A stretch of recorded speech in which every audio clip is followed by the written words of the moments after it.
So ito po yung ating variety. So sa sobrang bigat ng kanyang bunga imuko na. So bali bukas naman i-harvest natin to. Yan.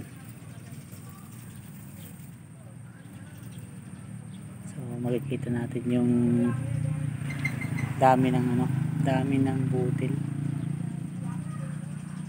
So yan. Halos parehas naman.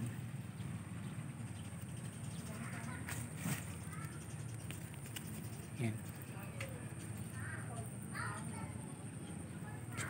Yan, isang ibang klase itong variety na ito.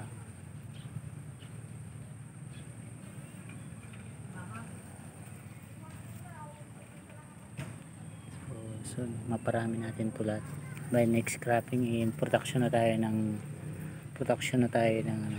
for seedling.